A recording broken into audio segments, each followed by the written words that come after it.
everybody, I'm Tom Vasel, and welcome to Week in Review. This is a series we do in a Dice Tower. We talk about all the videos we did last week. Whew, a lot of stuff last week.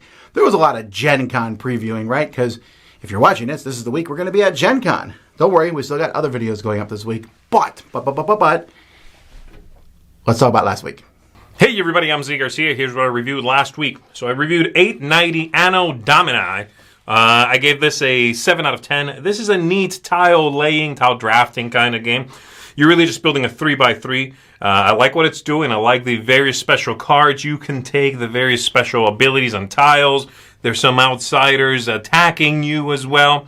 The game's a little mean. It can have some serious confrontation, and because it is such a slight package, those little moments of aggression feel bigger in comparison. I like it.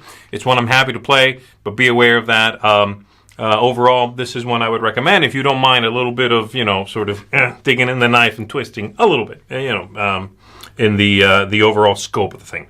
I reviewed the Mandalorian Adventures, which I also give a 7 out of 10 to. This one is very much, I think, for people who enjoy the Mandalorian. And if you do, it doesn't really matter how much you're into games or not. I think you're going to enjoy this game. The game will adapt to how into games you yourself are. I think that's commendable. I don't really like the look of the game, but I find it tactically very interesting and rich, and it's easy to play. And again, there's a lot of content in there. 8 characters, lots of different ways to manipulate everything that comes in the box to appeal to you and make it your own. I reviewed Nunatak, which I gave a 7.5 to. This one is a sort of a point salad style game. You're building this cool pyramid in the middle that you're all sharing. And I enjoy the gameplay. It's very quick turns, lots of little points. I find it weird that you have to make an adjustment at basically every player count except 3, and I didn't really love that very much.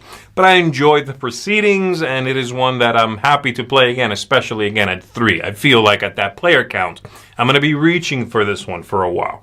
I reviewed Umbrella, which I also gave a 7.5 to. This one is an abstract game, very much so.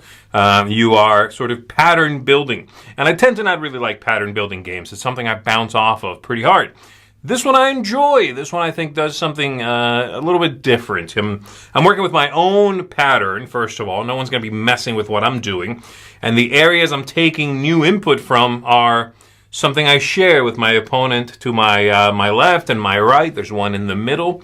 And I like that the way it works is very clever. If I take something from my right and push that umbrella into my pattern, the one that falls off the end goes to my left, and now that player can use it. Very, very neat and well done. Lovely components, interesting, a little flat, a little abstract, but I liked it. And then lastly, reviewed Wrath of Fire Mountain, which I gave an 8 out of 10 to. This one is an area control game. It is lovely. It is whimsical. I think it is going to be, it has the potential to be a lot of people's first area control game. And I think it should do very well because it has that feeling of welcoming equals tactical equals mass appeal. Love it. Really neat. Lovely production. Bright and fun, and again, whimsical. So I think you should check this one out. And that's it for me. I'll see you on the next one. Week in review time. This week I took a look at 2 different games. The first one is One Piece Luffy's Bento Panic. I love the One Piece IP, but this game very much is a game of trying to deduce what your opponents are going to do and kind of stealing stuff from each other the whole time, and there's a little bit of pressure luck of taking stuff out of the bag, and if you grab too much from the bag, Luffy might trigger, and if you have the most meat, he's gonna steal all of your things. It just led to some not so feel good moments with all of the take that and stuff like that. I love the production of it, but this ended up being a 4 for me. Just not super one that I'm gonna keep a hold of or really play much after that.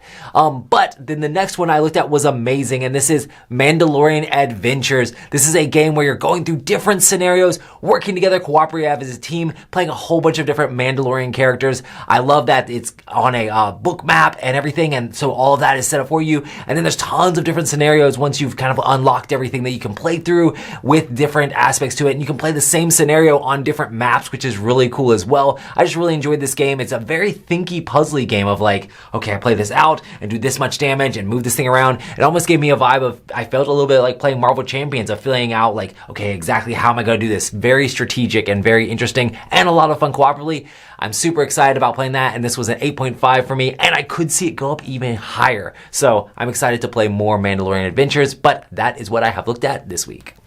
Hey folks, Chris time is short today. I reviewed one game this week, and that was Windmill Valley. This is from Board and Dice, one of the most stereotypical looks at the Netherlands ever, but I gave this game an 8. I think that it is quite fun. You build out the windmills on the board. You do, a lot of like engine building type stuff. It's all driven by the cogs. The wheels there, I think, are solid fun. There's a lot of ways to upgrade.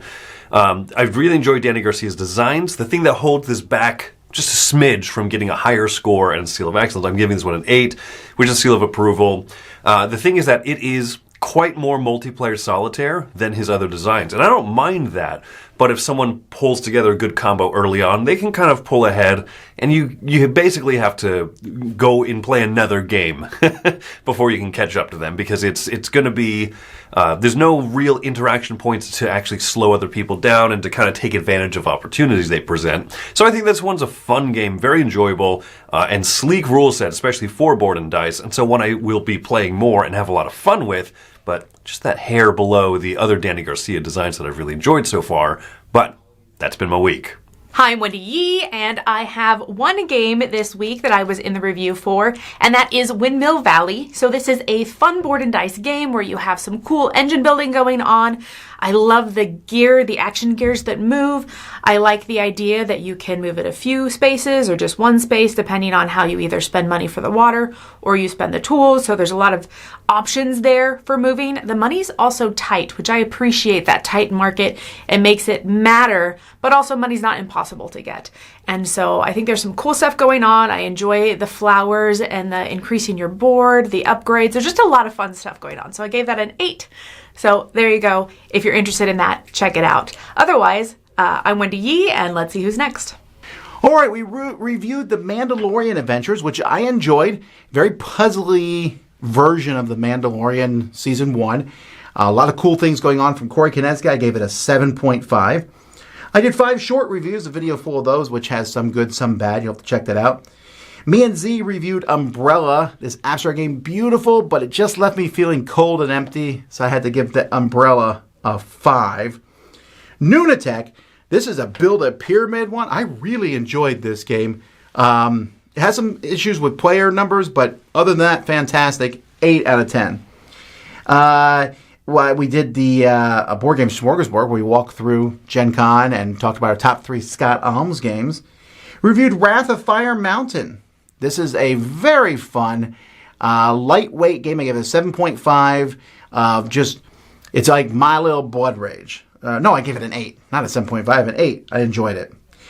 Me and Mike went through the game list of games being released at Gen Con. That was fun. Windmill Valley. Another game I gave an 8 to. This one here from Board and Dice with rotating wheels and like a plethora of things to do on the board. I found that to be a lot of fun. And that's pretty much it. I did not review the expansion for Far Shuffle Alpine expansion, but it's more cards. It's an 8 for me. Just wanted to put that in there because I think it's cool. And that is what we did this week here on the Dice Tower. Of course, we did crowd surfing and other stuff. Lots of videos. Check them out.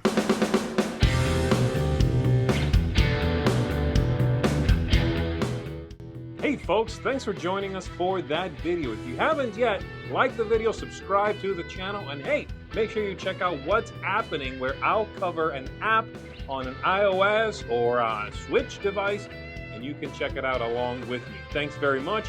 You've been watching The Dice Tower.